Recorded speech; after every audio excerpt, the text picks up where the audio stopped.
Ja som Lucia a dnes si dáme video na tému klin pod kolesom.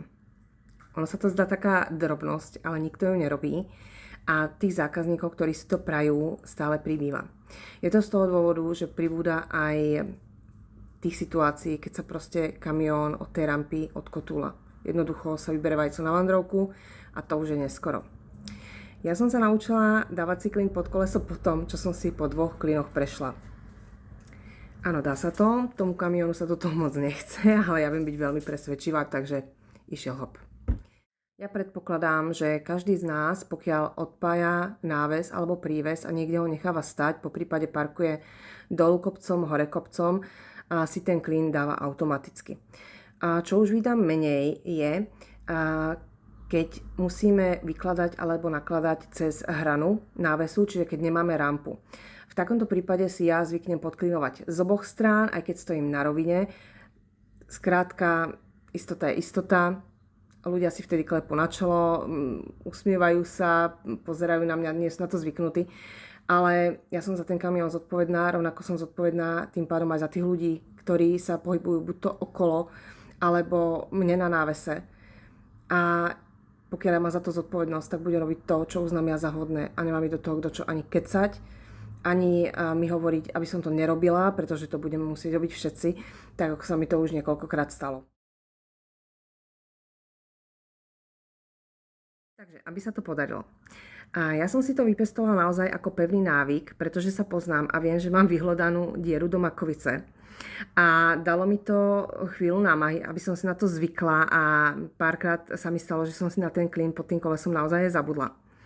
Ale dnes už viem, že pokiaľ môžem, tak si nastavím výšku celej súpravy podľa možností ešte predtým, ako dokončím ten manéver na tú rampu, predtým, než dokončím to zadokovanie.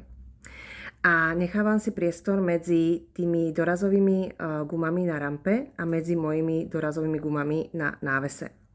A samozrejme, pokiaľ je to bezpečné, snažím sa tam nechať tak centimeter až 2 miesta a rovnako tak, keď si dám potom ten klin pod to koleso, tak sa snažím nechať tam vôľu a je to z toho dôvodu, že hlavne keď nakladám, tak tá súprava, ona si sadne tou váhou a vlastne už sa mi stalo, že ja som si ten klin potom spod toho kolesa nevedela vytiahnuť. Pokiaľ mám tú rezervu ešte za tým návesom, medzi návesom a rampou, tak ešte stále mám možnosť si trošičku akoby podsúvnuť. A ďalší benefit, ktorý má vlastne to nechávanie medzerí medzi tou rampou a tým návesom je v tom, že celá tá kombinácia počas tej nakládky a vykladky tak trošičku akoby pracuje. A mne sa zdá, byť nie som mechanik a som naozaj antitechnický typ, že proste pokiaľ treba, vymyslím si, nakladá nejaký 100-kilový pán a stojí teraz na tom ťažkom elektrickom vozíku a ešte tam ide 100-900 kg alebo 800 kg paletou a vždy na to hantne. A pokiaľ sú tie gumy naozaj proste tá dorazová guma od tej rampy a dorazová guma od toho kamiónu takto na sebe, tak proste ja si myslím, že tá energia, ktorá sa tam vyprodukuje, proste nikam nezmizne a vpredu je ten kamión vlastne zabrzdený, ešte máme podklinované. A ja si myslím, je to taký môj názor, že toto proste tej súprave nesvedčí. Samozrejme, čo ešte tak často vídam, tak to je, že niekto dorazí na rampu, zadokuje, úplne tam nacapí a potom si ide štelovať výšku súpravy. Toto sa párkrát podarilo aj mne v začiatkoch a potom som bola strašne prekvapená, že to nejde. A ďalšou takou vecou, ktorú si ja ešte spomínam, aspoň teda z autoškoly, tak tam nám hovorili, pokiaľ si dobre pamätám, že klin sa nedáva pod koleso, ktoré je na zatáčacej náprave, poprípade na zdvíhacej náprave. V mojom prípade je to teda prvá náprava na ťahači a prvá náprava na návese. Na celej súprave sú to nápravy 1 a 3.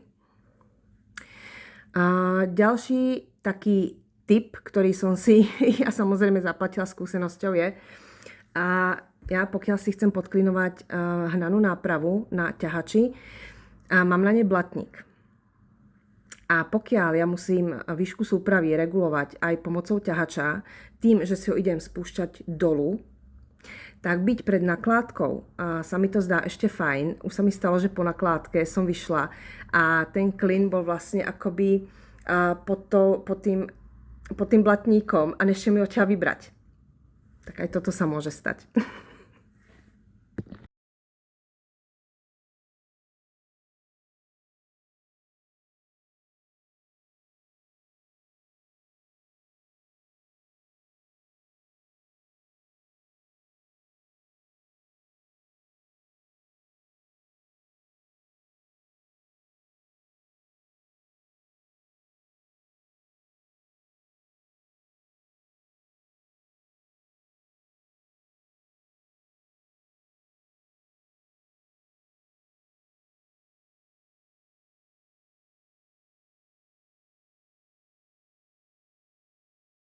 No a ja by som sem ešte rada dala jeden taký maličký tip.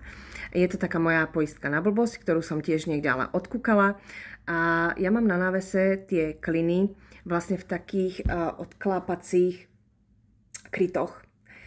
A ja pokiaľ si ten klin vyberiem a použijem ho, alebo aj keď ho nemusím použiť, že ten zákazník má svoj vlastný klin, ktorý je spojený vlastne s rampou a je to vlastne vyriešené nejakým čidlom, že ja pokiaľ si ten klin nedám pod koleso, tak mne sa ani nepodarí otvoriť rampu, tak aj v takom prípade ja si ten kryt nechám odklopený. Je to proste moja poistka na blbosť, pretože keď odchádzam od rampy, tak samozrejme pozriem do spätných zrkadiel a aha, nezabudni si zobrať odtiaľ klin, že áno.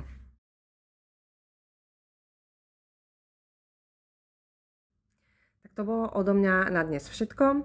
Ja dúfam, že sa mi podarilo aspoň trošku priblížiť tú problematiku toho podklinovania. A nech sa rozhodnete akokoľvek, každý šťastí svojho strujce, mne sa to osvedčilo, ja to budem robiť aj naďalej. Minimálne ma to odlišuje od ostatných. A ďalšie video by som už venovala tomu chladiarenskému návesu, ako som predtým avizovala. A to už by mohlo byť možno v trošku lepšej kvalite, pretože tu mám kúpenú kameru a akurát si ešte do nej musím ísť kúpiť kartu. Takže ja sa s vami dnes lúčim a prajem veľa šťastných kilometrov a vidíme sa pri ďalšom videu. Čau, čau!